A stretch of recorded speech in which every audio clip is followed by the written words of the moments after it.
তাদের আইভিএফ সম্পর্কে তাদের ব্যক্তিগত ধারণা নিয়ে শোনার পর আমি আসলে অনেকটাই আশ্চর্য হয়েছি। আসলে বাস্তব ক্ষেত্রে আইভিএফটা কি, সেই বিষয়ে আমাদের ধারণা কি বা কিভাবে আমরা সত্যিটা জানব।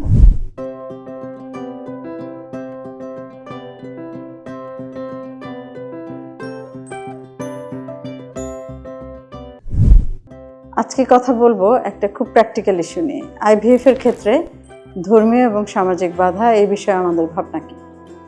সেদিন আমাদের একটা ফ্রেন্ডস গেট টুগেদারে আমার সাবজেক্ট নিয়ে, আমার বিভিন্ন পেশেন্ট নিয়ে বিভিন্ন বন্ধুরা আলোচনা করছিল এবং তারা প্রত্যেকেই সরকারি এবং বেসরকারি পর্যায়ে উচ্চ পদস্থ কর্মকর্তা।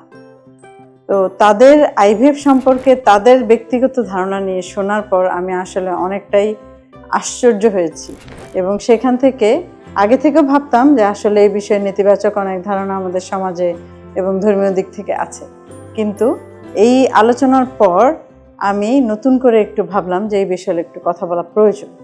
সেই জিনিসটা হচ্ছে যে আইভিএফ কি, কিভাবে করা হয় এবং কোথায় করা হয়, সাকসেস রেট কেমন, এবং আসলে বাস্তব ক্ষেত্রে আইভিএফটা কি সেই বিষয়ে আমাদের ধারণা কি বা কিভাবে আমরা সত্যিটা জানবো। আইভিএফ যেটা, এটা হচ্ছে গিয়ে একটা ইনভিট্রো ফার্টিলাইজেশন, যেটা হচ্ছে এআরটি, অ্যাসিস্টেড রিপ্রোডাক্টিভ টেকনিক। যখন স্বাভাবিকভাবে প্রাকৃতিকভাবে বাচ্চা না হয় তখন আমরা এটাকে কিছু সহায়তাকারী পদ্ধতি, ট্রিটমেন্ট আমরা হেল্প করি কনসিভ করার জন্য। তো এই এআরটির মধ্যে দুইটা পদ্ধতি, একটা হচ্ছে আইইউআই আর একটা হচ্ছে আইভিএফ। আইভিএফ যেটা, এটা নিয়ে আসলে বেশি আলোচনা, যে ইনভিট্রো ফার্টিলাইজেশন সেটা হচ্ছে আইভিএফ বা টেস্ট টিউব, যেটা সমাজে সবার মধ্যে যেটা পরিচিত টেস্ট টিউব বেবি। তো টেস্ট টিউব বেবি পদ্ধতিটা আসলে কি? যখন দেখা যায় মেল এবং ফিমেল বিভিন্ন ফ্যাক্টরের কারণে আমরা আসলে এই টেস্ট টিউব বেবি পদ্ধতিটা সাজেস্ট করি।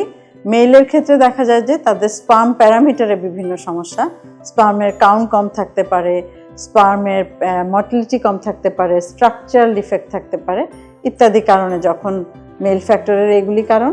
এছাড়া আরেকটা কারণে আইভিএফ হয়, অনেকে খুব অল্প সময়ের জন্য দেশের বাইরে থেকে আসেন, অনেক বছর বিয়ের বয়স হয়ে গেছে, তারা সরাসরি চান যে আমরা আইভিএফতে একটু ট্রাই করতে চাই। আর ফিমেল ফ্যাক্টরের ক্ষেত্রে আসলে হিউজ কারণ আছে।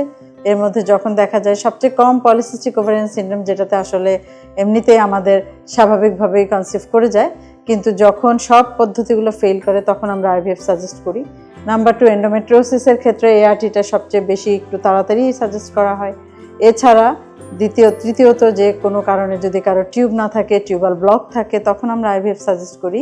আর আরেকটা জিনিস হচ্ছে ডিম্বাণু যখন কমে যায়, বয়স বেশি হয়ে যায়, তখন আমরা আইভিএফ সাজেস্ট করি। এছাড়াও আরও ছোটোখাটো অনেক কারণ আছে। তো এই যে আইভিএফ সাজেস্ট করি, এটা কিভাবে করা হয়? এই আইভিএফ আসলে স্বামী, ইসলাম ধর্ম মতে স্বামী এবং স্ত্রী দুজনের ডিম এবং বীজ, এই দুইটা নিয়ে যতক্ষণ পর্যন্ত যে চিকিৎসাটা করা হয় সেটুকু পর্যন্ত আসলে আমরা বাংলাদেশে বা মুসলিম কান্ট্রিগুলোতে করা হয়। এর বাইরে যেটা ডোনারিজম, যেটা সম্পর্কে আসলে মানুষের ভয়, এবং আইভিএফ সম্পর্কে 90% শিক্ষিত মানুষের ধারণা এটা একটা আর্টিফিশিয়াল জিনিস, এটা এখানে অন্য কোনো কিছু দিয়ে দেওয়া হয় বা অন্য পুরুষ বা অন্য মহিলার কোনো কিছু ব্যবহার করা হয়। তো এই যে ভুল ধারণা বা ট্যাবু, এটা থেকে আসলে বেরিয়ে আসতে হবে। এবং এটা আমরা প্র্যাকটিক্যালও ফেস করি। যখনই চেম্বারে কোনো রোগীর আইভিএফ ইন্ডিকেশন তৈরি হয়, বলা মাত্র তখন তারা আসলে পিছিয়ে যায়।